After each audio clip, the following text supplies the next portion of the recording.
The house wasn't insulated anywhere except the attic, and it was very, very thin layer. We added modern insulation to the attic, under the floor, and all the walls, and some of the interior walls for quiet. So we've done a lot of things that are hidden behind the scenes that make this house very modern. For example, all new heating and air conditioning, all new electrical system, all new plumbing and sewer system. 100%, not 1 inch of old wire, pipe, or ducting was used in the reproduction of this house. Wow.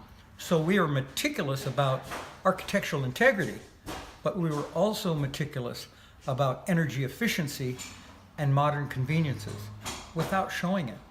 And it worked. One of the things that we hadn't planned for was the amount of rot and deterioration that had occurred over the 111 years that the house had been in existence. Sure. So when we started tearing the house apart, we discovered that everything was substandard and everything was rotten.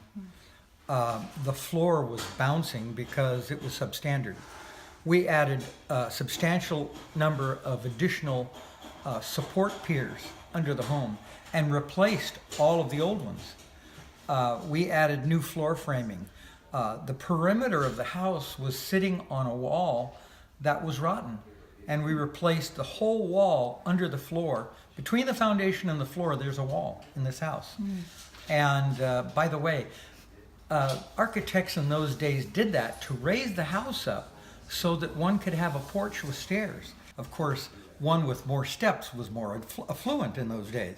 All of the walls inside of the house were fence boards. The house walls, this wall that I have my hand on right now, was made of fence boards. This whole long wall that goes the length of the house was made of a simple fence, 1 by 10 redwood fencing, 9 feet tall.